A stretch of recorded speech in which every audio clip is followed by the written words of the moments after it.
दोस्तों स्वागत है मेरे यूट्यूब चैनल पे आपका। आज हम लोग देखेंगे बायोलॉजी, जो कि कंपटीशन जितने भी कंपटीशन एग्ज़ाम्स होते हैं उनमें पूछे जाते हैं, बार बार में पूछे जाते हैं ये क्वेश्चंस।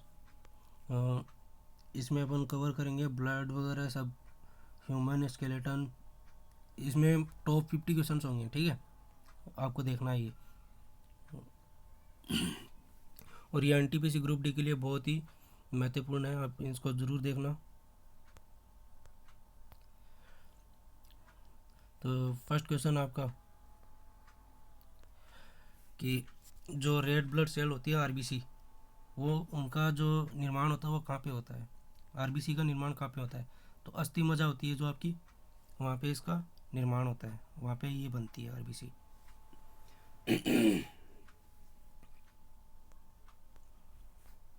सेकंड क्वेश्चन आपका, लाल रक्त कण का जीवन काल कितना है? ठीक है, तो इनका जीवन काल होता है आपका 120 दिन। तीसरा क्वेश्चन है, श्वेत रक्त कण जो डब्ल्यूबीसी है, वाइट ब्लड सेल, उनका जीवन काल कितना होता है? उनका जीवन काल होता है 1 से 4 दिन तक। फिर अगला क्वेश्चन भी वाइट ब्लड सेल पे है। श्वेत रक्त कण को क्या कहा जाता है? इसका दूसरा नाम होता है डब्ल्यूबीसी का, तो उसका जो दूसरा नाम है वो है आपका ल्यूकोसाइट, ठीक है, ल्यूकोसाइट्स। और जो आपका आरबीसी का नाम है वो है एरिथ्रोसाइट, ठीक है। एरिथ्रोसाइट आपका आरबीसी का नाम है, रेड ब्लड सेल का। फिर शरीर का ताप नियंत्रक होता है, शरीर का ताप नियंत्रक होता है, उसका नाम है हाइपोथैलेमस ग्लैंड, जो एक ग्रंथि है हाइपोथैलेमस, वो अपने शरीर का ताप नियंत्रक होती है, वो अपने बॉडी का जो टेम्परेचर है उसको कंट्रोल करती है, ठीक। इसका नाम पूछ सकते हैं कि जो अपने ह्यूमन बॉडी है उसका जो टेम्परेचर कंट्रोलर है वो कौन है? तो हाइपोथैलेमस ग्लैंड है, वो आपका ताप है उसको नियंत्रण करता है। तीसरा है मनुष्य की सर्वदाता रक्त समूह कौन सा है? जो यूनिवर्सल डोनर होता है अपने ब्लड में, ब्लड ग्रुप में, उसका नाम क्या है? तो ये पूछेंगे कि सर्वदाता रक्त समूह है। और जो यूनिवर्सल सेक्टर होता है उनका नाम पूछेंगे, तो जो अपना सर्वदाता रक्त समूह होता है ना, वो तो होता है अपना ग्रुप ओ। और जो यूनिवर्सल एक्सेप्टर होता है, जो सबसे वो ले सकता है, अपना ब्लड ले सकता है, वो होता है अपना ए बी, ठीक है। सर्वग्राही रक्त समूह होता है, आपको मैंने बता दिया, ए बी होता है। फिर होता है ब्लड ब्लड चाप, जो ब्लड प्रेशर होता है उसको मापने की यंत्र को क्या कहा जाता है? तो उसको कहा जाता है सिग्मो मैनोमीटर, ठीक है। आपको याद रखना है, ये आपको वन वर्ड में भी पूछ सकते हैं इंग्लिश के अंदर, अगर आप एसएससी की तैयारी कर रहे हैं। एसएससी सीजीएल में टीयर 1 में भी पूछ सकते हैं और मेंस में भी पूछ सकते हैं इंग्लिश में, तो इसको आपको याद रखना है, सिग्मो मैनोमीटर,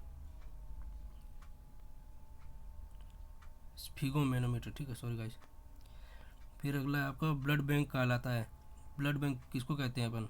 ब्लड बैंक में कहते हैं प्लीहा, जो स्प्लीन होती है उसको ब्लड बैंक कहते हैं। फिर है भोजन का पाचन प्रारंभ होता है, भोजन का पाचन कहाँ से प्रारंभ होता है?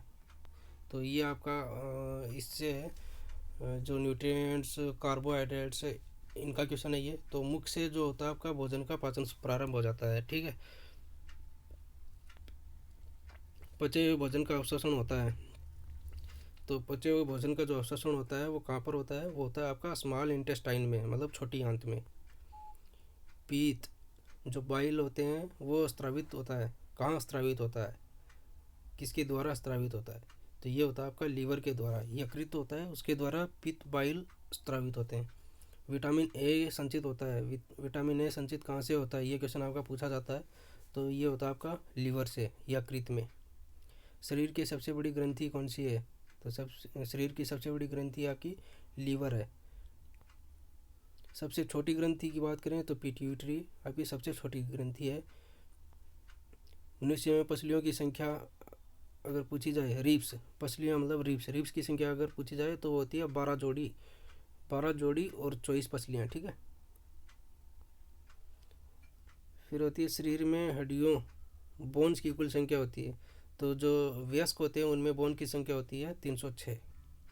शरीर में मांसपेशियों की जो मसल्स होती है उनकी कुल संख्या कितनी होती है? तो वो होती है 639, 639।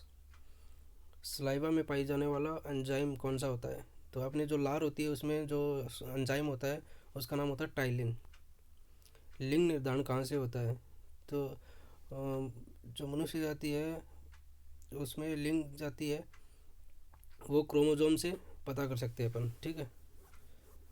जैसे मनुष्य में जो क्रोमोजोम है वो वाई से डिनोट करते हैं, और नहीं, जो पुरुष है उसमें वाई से डिनोट करते हैं और जो महिला है उसमें एक्स से डिनोट करते हैं। और इनका जो लिंग निर्धारण होता है वो अपन पुरुष के क्रोमोजोम से कर सकते हैं। मनुष्य का हृदय में कितने कोष्ठ होते हैं? तो मनुष्य के हृदय में 4 कोष्ठ होते हैं जिनका नाम है आर्टरी, वेन ऐसे कुछ करके नाम है, देख लेना आप, मैं बता दूंगा आपको अगले वीडियो में। फिर इस शरीर में गुणसूत्रों की संख्या पाई जाती है। तो मनुष्य के शरीर में जो गुणसूत्रों की संख्या होती है वो होती है 46। और अगर अपन पेयर्स की बात करें तो वो 23 पेयर्स होते हैं। शरीर का सबसे बड़ा अंग, तो जो सबसे बड़ा ऑर्गन है शरीर का वो होता है आपका त्वचा, ठीक है। बोन नहीं पूछी इसमें आपको, ना आपको ग्रंथि पूछी है, आपको पूछा है ऑर्गन पूछा है। तो त्वचा जो स्किन होती है वो सबसे बड़ा अंग होता है अपना शरीर का। शरीर की सबसे बड़ी कोशिका, शरीर की सबसे बड़ी कोशिका होती है वो आपका तंत्रिका तंत्र होता है, ठीक है। शरीर में अमीनो एसिड्स की संख्या, ये शायद मिस्टेक होगी, इधर 22 नहीं है, शायद 20 होगा। आप कमेंट करके बताना कितना है, 20 ही होगा मेरे हिसाब से। तो शरीर में अमीनो एसिड की जो संख्या होगी शायद 20 ही होनी है। शरीर में प्रतिदिन मूत्र बनता है, तो एक दिन में मनुष्य के शरीर में कितना मूत्र बन सकता है? वो बनता है आपका 1.5 लीटर, 1.5 लीटर। मूत्र दुर्गंध देता है, क्योंकि मूत्र क्यों दुर्गंध देता है? ये यूरिया के कारण दुर्गंध देता है, ठीक है। मानव मूत्र अम्लीय का पीएच मान क्या है? इसका पीएच मान है 6। इसका मतलब ये अम्लीय होता है, और इसने दे भी रखा है अम्लीय। शरीर का सामान्य तापमान होता है, शरीर का सामान्य तापमान की बात अगर अपन फ़ारेनहाइट में करें तो 98.6 डिग्री फ़ारेनहाइट होता है। और अगर डिग्री सेल्सियस में बात करें तो ये 37 डिग्री सेल्सियस होता है। अगर केल्विन में बात करें तो ये 310 केल्विन होता है, ठीक है। मनुष्य शरीर में टीबिया नामक हड्डी पाई जाती है। टीबिया नाम की जो हड्डी होती है, टीबिया, टेबुल, पटेला, ऐसे करके जो जितनी भी हड्डियाँ हैं वो आपके पैरों में पाई जाती है, ठीक है। दांतों और हड्डियों की संरचना के लिए आवश्यक तथ्य हैं। तो दांतों और हड्डियों के लिए आपको पता है कैल्शियम की ज़रूरत होती है, कैल्शियम और फॉस्फोरस, ठीक है। ये मुख्य तत्व हैं दांतों और हड्डियों की संरचना के लिए। रुधिर को थक्का जमने, ब्लड क्लॉट में सहायक होता है। तो जो आपका रक्त है उसका क्लॉटिंग होने के लिए कौन सा सहायक है? तो ये है आपका प्लेटलेट्स। मस्तिष्क तथा सिर के अध्ययन से संबंधित है। तो आपका ब्रेन और जो आपका हेड है उसका जो स्टडी है उससे कौन सा ये संबंधित है? तो ये आपका फ्रेनोलॉजी। श्वसन के दौरान सर्वाधिक मात्रा में ली गई गैस होती है। तो अपन जब सांस लेते हैं उसमें सबसे ज़्यादा कौन सी गैस अपन अंदर लेते हैं? तो वो लेते हैं अपन नाइट्रोजन। जीवित जीवाश्म एबंडेंट गैस कौन सा है? साइकस आपका जीवित जीवाश्म है। मिनीमाता रोग किसके कारण होता है? वो जल में मर्क्यूरी के प्रदूषण के कारण होता है। मानव त्वचा ह्यूमन स्किन का अध्ययन करने वाली विज्ञान क्या कहलाती है? आपका ये क्वेश्चन जैसे आपको स्फिगोमेनोमीटर में मैंने बताया था कि जो ब्लड प्रेशर आपको, जो अपन जिसके कारण ब्लड प्रेशर अपन मेज़र कर सकते हैं उसको स्फिगोमेनोमीटर बोलते हैं। वैसे ही जो अपने इसकी जो स्टडी है ह्यूमन स्किन की उस और जो करता है उसको बोलते हैं डर्मेटोलॉजिस्ट, और जो स्टडी है उसको बोलते हैं ड्रिमेटोलॉजी। ये आपका वन वर्ड बन सकता है एसएससी टीयर 1 में और मेंस में, ठीक है। आपको इसको ध्यान रखना है। फिर एक कीड़ों के अध्ययन करने वाली संख्या को विज्ञान को क्या कहा जाता है? तो इसको एंटीमोलॉजी कहते हैं, और ये भी आपका वन वर्ड बन सकता है, आपको याद रखना है। पित्त बाइल किस अंग के द्वारा पैदा किया जाता है? ये आपको पहले भी बता चुका हूँ मैं कि ये लीवर के द्वारा पैदा किया जाता है। मानव शरीर में रुधिर बैंक किसे कहते हैं? ये भी पहले आ गया ये क्वेश्चन। स्प्लीन को ब्लड बैंक कहते हैं मानव शरीर में। शरीर में हेमोग्लोबिन का कार्य होता है ऑक्सीजन का परिवहन, ठीक है। हेमोग्लोबिन का जो कार्य है वो ऑक्सीजन का इधर से उधर ले जाना होता है। हीमोग्लोबिन में क्या होता है? हीमोग्लोबिन में जो आपका जो तत्व होता है वो होता है लोहा। मानव शरीर में खून किसकी उपस्थिति के कारण नहीं जमता है? जो मानव शरीर है उसमें एक तत्व होता है जिसके कारण आपका खून कहीं जमता नहीं है, वो होता है आपका हिपेरिन। अगर हिपेरिन की कमी हो जाती है तो आपके शरीर में खून जमने लगता है। ठीक है। रुधिर के प्लाज्मा में किसके द्वारा एंटीबॉडी निर्मित होती है? वो होती है लिम्फोसाइट। लाल रक्त कणिका को आरबीसी का शमशान कहा जाता है, प्लिया को। जो आरबीसी का जो ग्रेवयार्ड है वो आपको स्प्लीन को कहा जाता है, प्लिया को। ठीक है।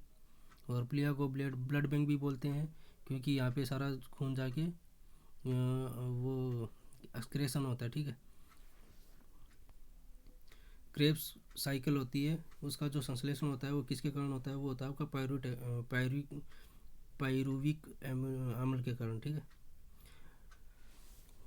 मानव शरीर में यूरिया का निर्माण कहाँ होता है?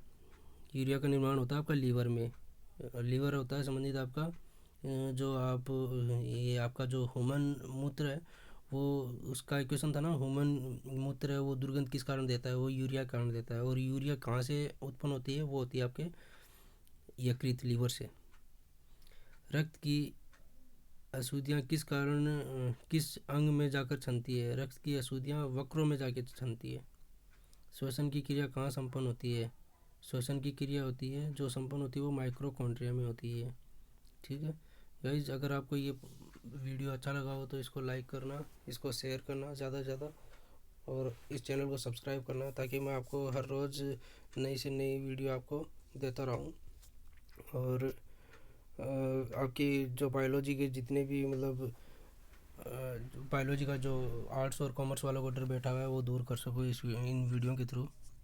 ठीक है गाइज, धन्यवाद।